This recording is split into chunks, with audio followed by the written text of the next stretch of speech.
going on? It's Dr. Mike T. Nelson here with another edition of the Flex Diet Podcast. And today it's just me talking about variability in your training and something you can apply immediately to increase your performance in the gym, which is going to translate to more muscle, better movement, and hopefully you can do this without injuring yourself too, and that'll be a key part for today. As always, brought to you by the Flex Diet certification. Go to flexdiet.com, FLEXDIET.com.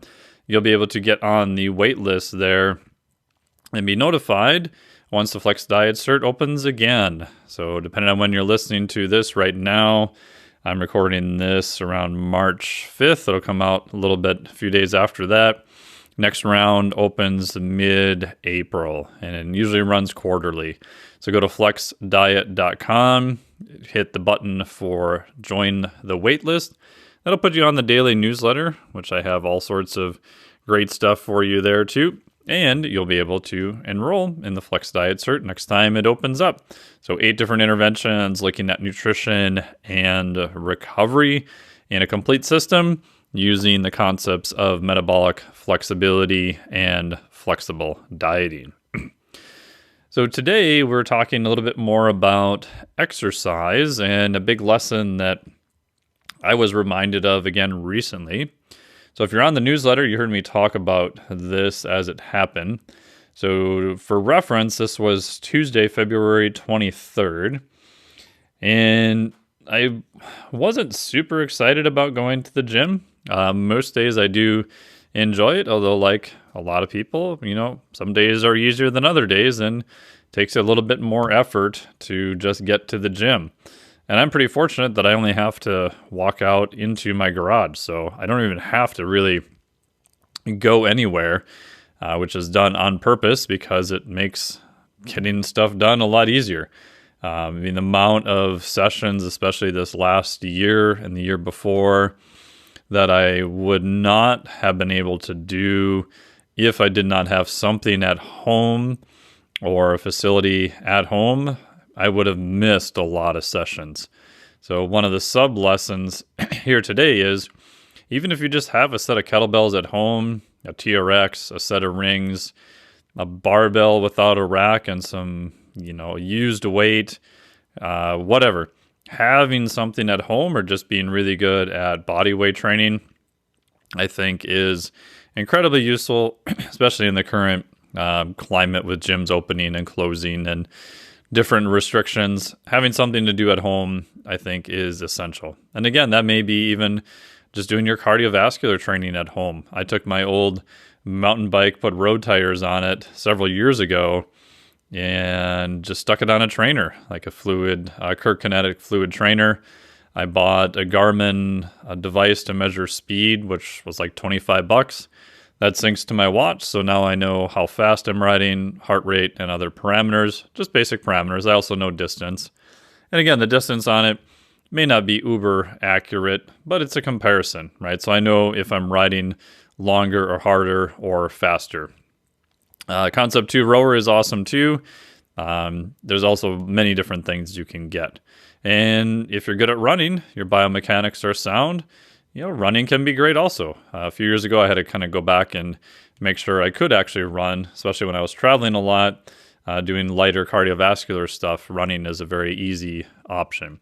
So have something at home, kind of sub-lesson number 1. So I went to the gym, which literally is just walking out into the garage. I had planned out to do what I call the death by front squat, which I started in December. So a lot of my M3 private clients are doing this right now. Briefly, it's 5 sets of 10, and then you work up to a couple more sets with a 5 RM. So what I was planning to do that day, hint, hint, didn't happen. You just start off with your warm-up sets of 10. So the bar was 45 pounds for 10, and then 65 for 10, 85 for 10, 105 for 10. And that would be 1, 2, 3, 4 sets, and then I was going to go to 115 for 10. And then I track the total time it takes me to complete all 50 of those reps and the volume. So I have a marker for volume and density. And then from there, I was going to do 135 by 5, 155 by 5, and then 175 by 5. And as you can tell by my language, none of it happened. I made it to the gym, and I started warming up doing front squats, and the bar itself felt horrible. My knees started to hurt and just did not feel good. So at the time, I'm like, well, I'm just going to add a little bit more weight because that always solves all of your issues. Do some more warm-ups, do some more movement, change the music, try to fix my head, fix my state. Did 65, knees still hurt. So at this point in the past, I would have just sucked it up and said, okay, just push through it. This will be fine. This is what you had planned to do. But I opted not to do that, which I think was a wise choice. So worked on some thumbless chin-ups for just a few reps, which felt okay. Decided to switch and do some axle deadlift. Tested a bunch of different grips. Mixed grip with thumbless felt pretty good. And warmed up with that. 215 for 6 felt fine. 255 for 4. Just didn't feel that good. It wasn't that it was that hard. It just still didn't feel good. Didn't test all that great. And by testing, I just use a simple biofeedback method of range of motion with a toe touch to give me some idea of where I'm at, especially on days where I just have a harder time feeling what's going on. Went up to 305, and that just didn't feel good at all.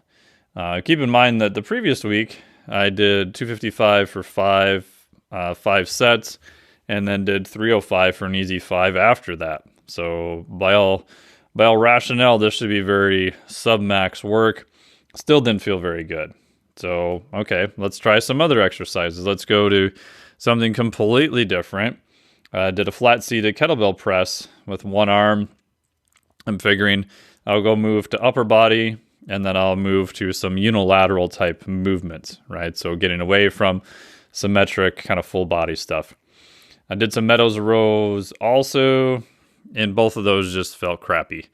Even the Meadows row with lightweight just felt hard. So at this point, I just said, this kind of sucks. I was really looking forward to training today, and I just walked out of the gym. I didn't even try anything else. Just figured, nothing was really feeling good. I couldn't get my state to even pay attention during a friggin' Meadows row, which is, relatively easy to execute just because the path is already pretty fixed. Didn't feel good at all. Didn't really test good. So I decided to take the wise road and just left. And at the time, I was kind of pissed off about it, to be honest. I was hoping to, do well, and it didn't happen.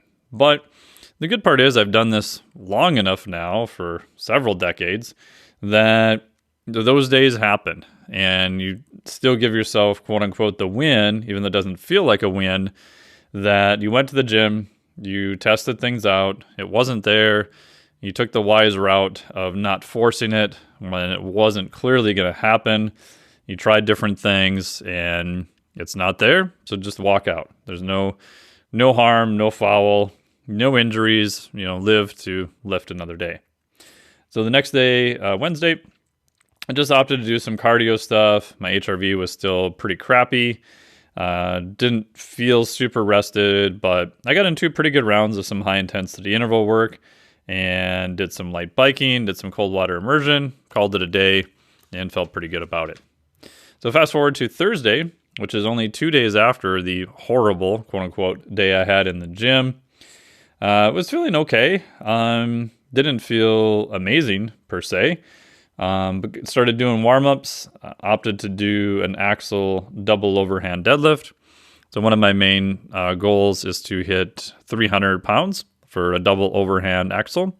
So if you're not familiar with an axle, there's no rotation on the end of the bar. It's literally as it says, like modified car axle. And the bar I have is a swagger strength, so it's a legit 2 inches diameter. There's no knurling on it, so it's just all smooth. And then you're doing it with both palms down, so double overhand. which is a very common lift for grip training athletes. So my eventual goal is 300 for a single, and I've been kind of stuck on it lately. It started coming up a couple days ago, which was great, but tested well and warmed up and ended up getting 255 on my second set. So I was like, oh, that's great. So that was a single, which was at the time a PR tie. And did some more work and ended up getting another single with an easy isometric hold at the top. So I got two singles at 255, that's a big PR for me. 255 by 1 was my current PR training on this particular bar as of the previous week. Did some other accessory stuff, which felt good. Did some plate curls with 35-pound plates, some presses, and everything felt pretty good. And when I left, I realized that, oh, wow, that's interesting. Literally 48 hours after one of the worst sessions I've had this year, definitely considered the worst session this year. It's the only session I've walked out of this year. I probably only walked out of 2 entire sessions all of last year. 48 hours later, I hit PR. And then I realized that I was talking to my good buddy, Brad, no relation Nelson, the other day, who stopped by. And we got to talking about variability in training and how it seems like the longer we've been training, and I've noticed this in my clients too, the more variability there can be from day to day.